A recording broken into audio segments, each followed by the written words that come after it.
नमस्कार मंडळी, मी गायत्री स्वामी आणि बातमी मागची बातमी या विशेष कार्यक्रमात आपलं स्वागत आहे, जिथे आजच्या 3 महत्वाच्या बातम्या. यात भाजप हातचं राखून तर शिंदे नौप्रती झाली काय, DK शिवकुमार कर्नाटकचे नवे मुख्यमंत्री, काँग्रेसची बदललेली साऊथ पॉलिसी साधणार की बाधणार, अमेरिका इराण युद्ध अधिक चिघळले, नजरेच्या टप्प्यातील शांतता चर्चांवर पाणी, याच्या मागचं राजकारण, समाजकारण आणि अर्थकारणाचा धांडोळा घेतलाय. यामुळे आता वरवरची बातमी नाही तर बातमी मागची बातमी जाणून घ्या. बाबा खूप बोर होतंय, काहीतरी नवीन फ्रेश ऑर्डर करा ना. माझ्याकडे एक सरप्राईज आहे. गोकुळचा आस्वाद परंपरेचा, गोकुळ आईस्क्रीम सोबती प्रत्येक क्षणाचा. गोकुळ आईस्क्रीम. पहिली बातमी आहे DK शिवकुमार कर्नाटकचे नवे मुख्यमंत्री, काँग्रेसची बदललेली साऊथ पॉलिसी साधणार की बाधणार. कर्नाटकमध्ये बऱ्याच दिवसांपासून चर्चेत असलेल्या मुख्यमंत्री सिद्धरामय्यांनी अखेर राजीनामा दिला. कर्नाटकच्या नव्या मुख्यमंत्री पदासाठी DK शिवकुमार यांचे नाव निश्चित झाले. रूढ सत्तेला सरकार विरोधी लाटेला सामोरे जावं लागतं. यामुळे पुढच्या निवडणुकींवर लक्ष ठेवत वेळीच बदल करणं गरजेचं असतं. यामुळे काँग्रेस हायकमांडने अखेर जनमत लक्षात घेत हा निर्णय घेतला असल्याची चर्चा आहे. काँग्रेससाठी हा निर्णय खचितच सोपा नव्हता, कारण कर्नाटकमध्ये सिद्धरामय्यांच्या पाठी जातीय समीकरणाची मोठी ताकद आहे. पण काँग्रेसने शेवटी DK शिवकुमार यांच्या रूपाने नव्या पिढीला संधी दिली आहे. हाच ट्रेंड काँग्रेसच्या साऊथ पॉलिसीमध्ये दिसून येतो. केरळमध्ये वेणुगोपाल यांना मुख्यमंत्री न बनवता नव्या पिढीचे शिलेदार सतीशन यांच्या हाती मुख्यमंत्री पदाची धुरा दिली.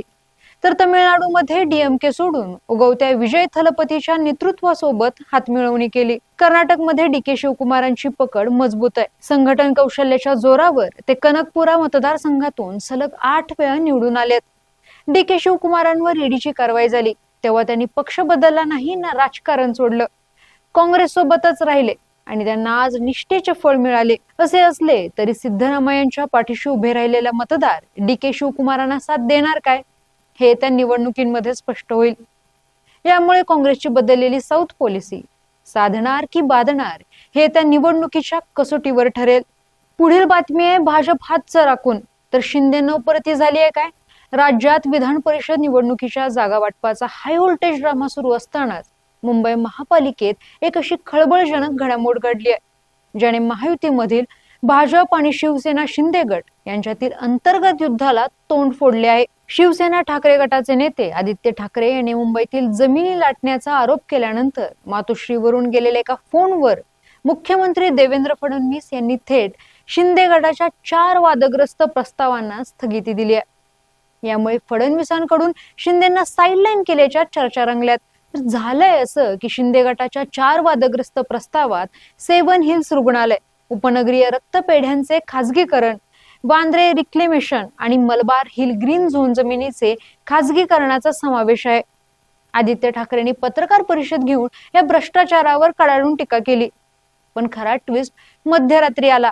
ठाकरेंचे विश्वासू मिलिंद नार्वेकर यांनी थेट मुख्यमंत्री देवेंद्र फडणवीस यांना फोन केला. या कथित घोटाळ्याची माहिती मिळताच फडणवीसांनी रात्रीच अहवाल मागवून शिंदे गटाच्या या 4ही प्रस्तावांना तातडीने स्थगिती दिली.